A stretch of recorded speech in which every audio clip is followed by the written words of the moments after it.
أحسن أوقاتنا وإحنا أطفال كانت اللحظة اللي نرجع فيها من المدرسة، نرمي الشنطة ونفتح التلفزيون ونتفرج على أكتر قنوات كرتون بنحبها: كارتون نتورك، نيكلوديان، ام بي 3 وسبيس تون.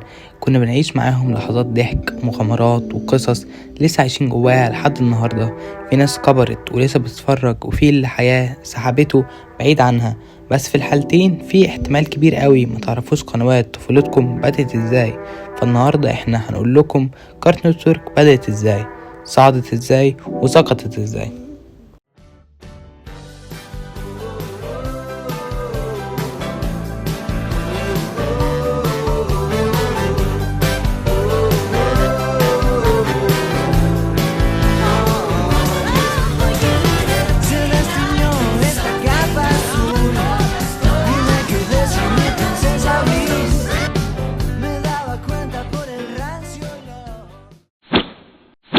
بس قبل ما نعرف كارتون نتورك بدأت ازاي، لازم نعرف شخصية مهمة جدا، وهو الشخص اللي بدأ كل حاجة: تيد تيرنر. تيد تيرنر ما كانش رسام ولا مخرج ولا حتى ليه علاقة بالكرتون من قريب ولا من بعيد. الراجل أصله كان في مجال الإعلانات، وورث شركة دعائية كبيرة من أبوه. بس العلاقة بينه وبين أبوه ما كانتش سهلة. أبوه كان دايما شايفه مش قد المسؤولية، وكان بيعامله بشدة. وفجأة أبوه انتحر، وتيد بقى مسؤول عن شركة كاملة وهو عنده 24 سنة. بدل ما ينهار استلم الشركة وبدأ يطور فيها، وفعلا نجح. وفي يوم اشترى قناة محلية في ولاية جورجيا، وبدأ يبث فيها أفلام قديمة وبرامج قديمة مرمية. بس هنا عمل حاجة مختلفة: ربط القناة دي بالقمر الصناعي وخلاها توصل لكل أمريكا. وكانت نقلة كبيرة، لأن البث بالقمر الصناعي كان لسه طالع، وناس كتير حتى ما كانتش فاهمة بيشتغل ازاي. وتيد تيرنر كان من أول الناس اللي استخدموه صح، علشان كده ساعتها سموه ملك القمر الصناعي. ومن هنا بدأ يدخل عالم الإعلام بقوة، وفتح قناة CNN، أول قناة أخبار 24 ساعة في التاريخ. في أوائل التسعينات تيد اشترى مكتبة هانا باربيرا بالكامل، يعني بقى معاه حقوق سكوبي دو، فيلنستنس، يوكي بير، وحاجات كتير جدا. وقتها قال لنفسه: أنا معايا كنز، ليه أسيبه متخزن؟ ليه ما أعملش قناة كاملة مخصصة للكرتون؟ مش كرتون يتعرض وسط برامج، لأ، كرتون وبس 24 ساعة من غير فواصل ولا خناقات على المواعيد.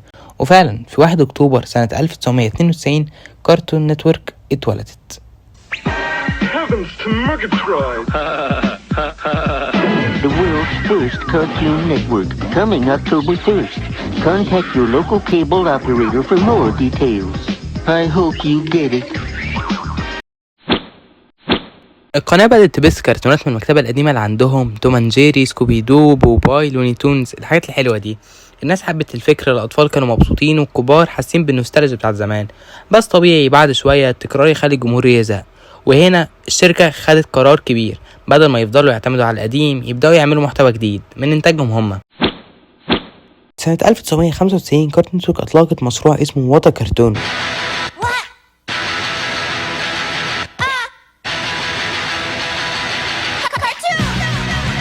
ده كان عبارة عن ساحة تجريبية، أي رسام أو مبدع يقدر يقدم فكرة حلقة كرتون، ولو عجبتهم يحولوها لمسلسل كامل.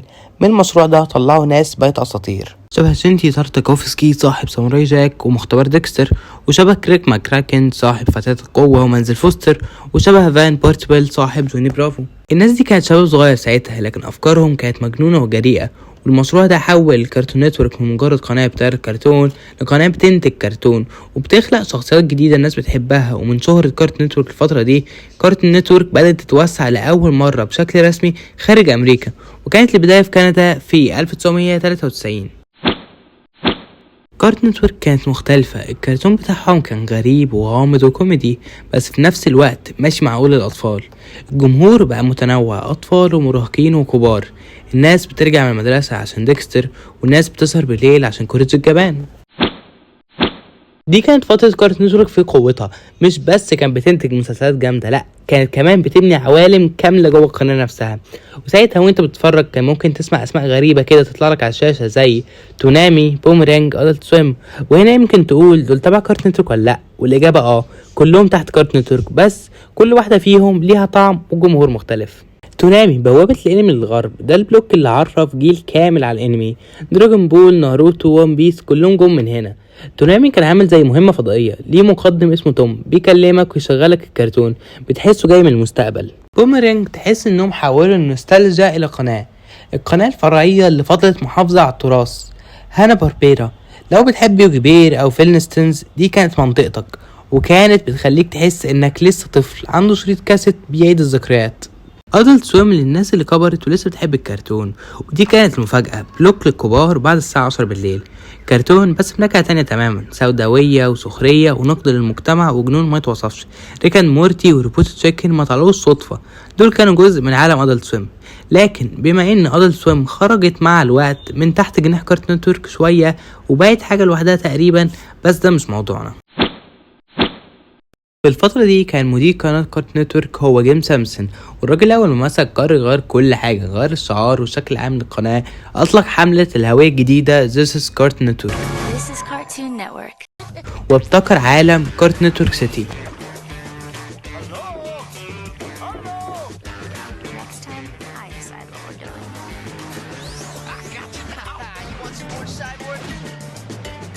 Now where did I park that thing? Here you go, Professor.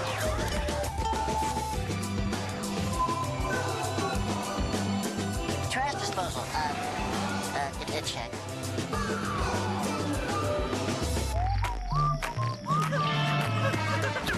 Get to the van!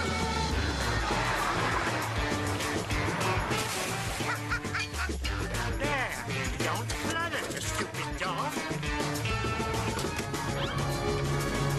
This is Cartoon Network. ده كان ستايل الانتروهات والفواصل في فترة جيم سامسون. الفكرة كانت ان القناة عبارة عن مدينة فيها كل الشخصيات الكرتونية ساكنة فيها. الفواصل كانت بتحسسك انك بتتنقل جوه عالم حي، والشخصيات كانت بتتفاعل مع بعض. ومن اول قراراته المهمة حذف الكرتونات الضعيفة اللي الناس مش متعلقة بيها، ونقل الكلاسيكيات زي توم اند جيري وفيلنستنز لقناة بوميرانج عشان القناة الرئيسية تفضل المحتوى الجديد والمثير وتبقى ماشية مع الأجواء الحالية اللي هو التقدم والسهولة. وفعلا القناة بدأت تدخل مرحلة إنتاج قوية جدا. منزل فوستر، كامب لازلو، صديقي المفضل هو كورد، بنتن، تين تايتنز، كل كرتون كان له ستايل مختلف وفكر مختلفة، والجمهور كان مبسوط، والأرقام مفيش أحسن من كده. مش بس كده، جيم سامسون بدأ يجيب كرتونات عالمية من بره، كود ليكو من فرنسا، جاسوسات من كندا، روبوت بوي من بريطانيا. كرتونات اتقدمت بروح كارتون نتورك بس بنكهة جديدة، وده خلى القناة توسع جمهورها أكتر وأكتر. في الوقت ده كارتون نتورك كانت فعليا في عزها. لكن بعد كده جيم قرر يدخل تجربة جديدة لأول مرة في تاريخ القناة، دخل مجال لايف أكشن، وأول برنامج كان اوت اوف جيمز هيد.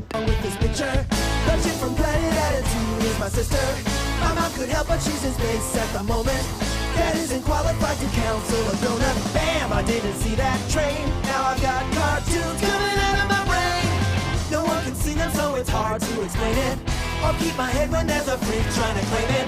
Till then, if I can make some new friends and not go off the deep end, I bet I'm out of my head. كان عبارة عن مزيج بين الانيميشن واللايف اكشن، لكن للاسف فشل كبير. جمهور حس ان كارتون نتورك بتحاول تقلد نيكلوديان وديزني اللي هما كانوا بيعملوا لايف اكشن من زمان. وفي 2007 حصل حادث. كارتون نتورك وتحديدا أدلت سويم عملت حملة دعائية لمسلسل أكوا تين هانجر فورس. علقوا أجهزة مضيئة على شكل شخصية كرتونية في شوارع بوسطن. ناس كتير افتكروها قنابل. البوليس تدخل والمدينة اتقفلت، والإعلام شن هجوم ضخم على كارتون نتورك. الخبر غطى أمريكا كلها وتسبب في حالة هلع وغرامات كبيرة، وسمعة القناة اتهزت. وبعد نجاح كبير وبعدها كام غلطة، جيم سامسون قرر يمشي، وبسبب كل اللي حصل ده ورا بعض اتسبب في أول شرخ حقيقي في كارتون نتورك. من 2007 لحد 2010 بدأت أرقام المشاهدة تقل. اللي جه بعد جيم سامسون كمدير لقناة كارتون نتورك كان شنايدر، استلم المنصب في 2007.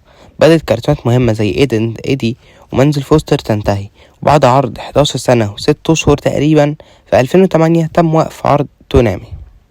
Well, this is the end, beautiful friends.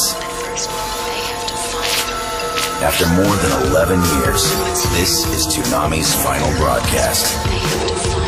It's been a lot of fun, and we'd like to thank each and every one of you who've made this journey with us. Toonami wouldn't have been anything without you. Hopefully, we've left you with some good memories. So, until we meet again, stay gold.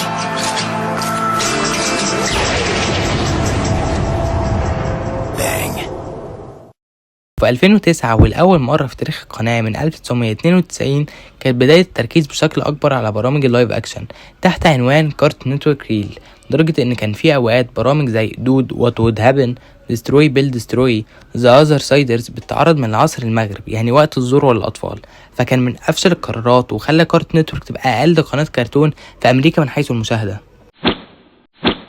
وفي نهاية العقد الأول من الألفينات كارتون نتورك كانت بتواجه أزمة حقيقية، برامج اللايف أكشن اللي راهنوا عليها ما نجحتش بالشكل اللي كانوا متوقعينه، والجمهور اللي اتربى على القناة بدأ يحس إنها فقدت شخصيتها. الناس كتير كانت بتتفرج على كارتون نتورك عشان الكرتون، فلما اللايف أكشن زاد والمتعة قلت القناة بقت في وضع خطر. ممكن نقول إنها كانت ماشية في نفق، ولو كانت كملت فيه ما كانتش هتعرف ترجع. وهنا بدأت الإدارة تراجع كل حاجة. في سنة 2010 كارتون نتورك قررت تبدأ من أول وجديد بهوية بصرية جديدة تحت اسم تشيكت. الشعار اتغير، شكل الشاشة اتحدث، الألوان بقت أبسط وأنضف، وبدأ يظهر طابع مختلف. لكن المرة دي التجديد ما كانش على حساب المحتوى، بالعكس الرسوم المتحركة رجعت تكون هي الأساس زي ما كانت من البداية. وفي نفس الفترة بدأت كارتون نتورك تنتج مجموعة من أقوى مسلسلاتها الجديدة: وقت المغامرة، العرض العادي، جامبل، ستيفن يونيفرس، كلارنس، الدببة الثلاثة.